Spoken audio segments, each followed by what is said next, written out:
કળિયુગની અંદર ધર્મ કરવાના સર્વ માર્ગ નષ્ટ થઈ ગયા છે. જ્યાં જુઓ ત્યાં પાખંડ દેખાઈ રહ્યો છે.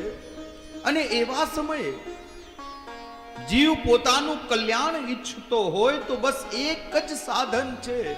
યાદ રાખજો, કૃષ્ણ એવ ગતિર્મમ. શ્રી મહાપ્રભુજીએ માર્ગ બતાવ્યો છે. याद रखो प्रियजनों, गुरु का कार्य है केवल मार्ग दिखलाना. रस्तो बताओ ए गुरुનું કાર્ય છે અને સેવક શિષ્યનું કાર્ય છે એ રસ્તા ઉપર ચાલવું.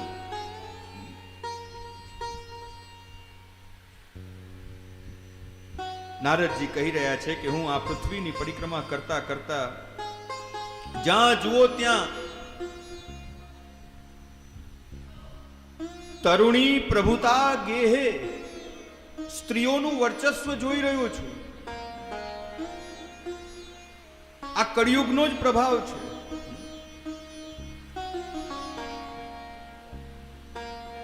એકવાર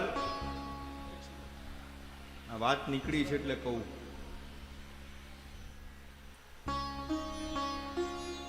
એક શિક્ષકે વિદ્યાર્થીને પ્રશ્ન કર્યો કે બેટા તારા પપ્પા શું કરે છે?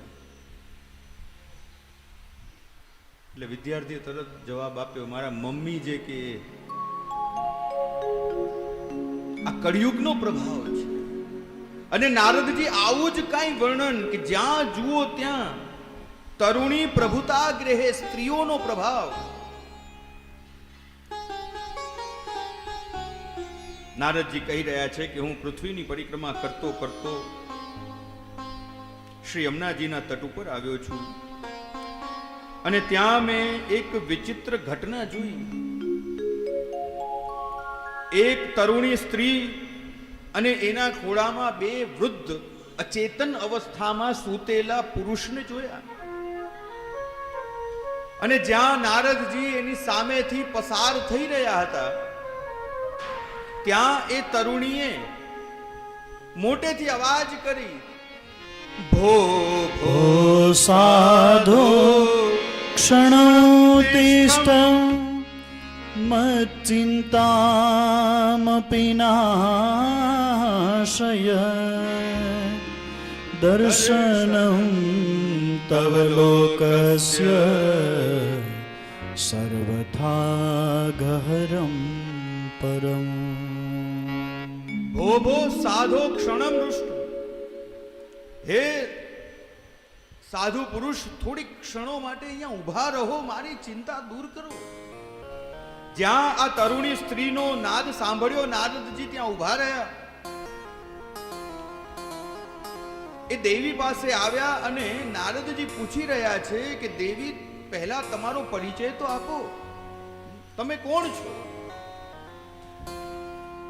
અહમ ભક્તિ રીતિ ખ્યાતા હિમો મે તનયો મતો જ્ઞાન વૈરાગ્ય માનો કાલયોગેન જર્જરો ઉત્પન્ના દ્રવિડે સાહમ વૃદ્ધિ કર્ણાટકે ગતા ક્વચિત ક્વચિત મહારાષ્ટ્રે ગુર્જરે જીર્ણતામ ગતા.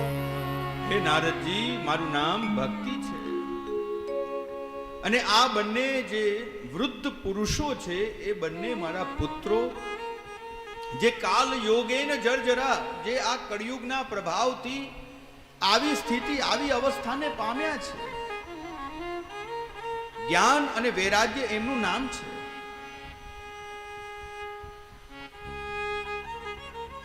મારો જન્મ દ્રવિડ દેશમાં થયો, મારી વૃદ્ધિ કર્ણાટકમાં થઈ.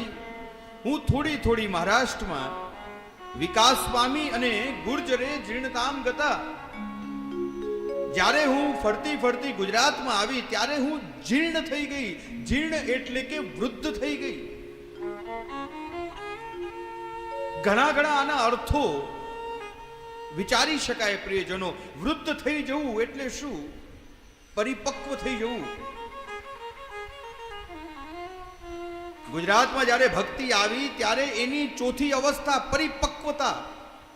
એટલે જ આપણે જુઓ, જ્યારે ગુજરાતમાં અને ખાસ કરીને આપણા સૌરાષ્ટ્ર ગુજરાતના જે વૈષ્ણવોને આપણે જોઈએ છીએ, પ્રદેશમાં આપણે જોઈએ છીએ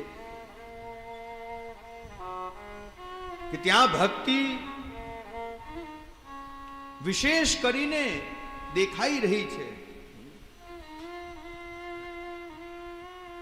એક સંતે સુંદર ભાવ કર્યો, જીર્ણતામ ગતા. જીર્ણતામ એટલે કે શું? કે વૃદ્ધ થઈ જવું. જેમ કોઈ મોટી ઉંમરના બા હોય, કોઈક સ્થાન ઉપર બેસી જાય તો ત્યાંથી ઊભા કરવા બહુ મુશ્કેલ થઈ જાય. આ ભક્તિ પણ જ્યારે ગુજરાતમાં આવી ત્યારે એવી બેઠી કે ત્યાંથી ઊભી જ ન થઈ શકે. હે નારદજી, મારી ચિંતા આપ દૂર કરો.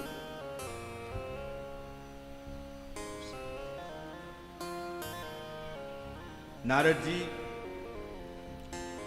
આ પરીક્ષિત રાજાએ આ કળિયુગને કેમ રાખ્યો?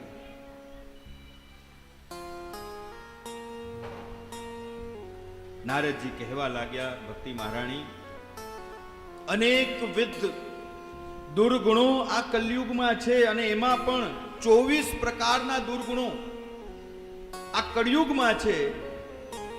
પરંતુ કળિયુગનો સૌથી મોટામાં મોટો ગુણ કે જે ફળ તપથી, યોગથી, સમાધિથી નથી મળતું, એ ફળ કળિયુગમાં કીર્તનથી મળી જાય છે.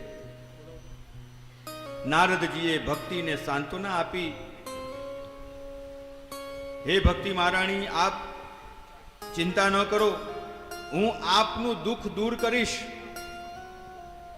અનેકવિધ ઉપચારો કર્યા નારદજીએ, વેદધ્વનિ કરી, ગીતાજીનું પારાયણ કર્યું, પણ ભક્તિ મહારાણી જાગૃત ન થઈ.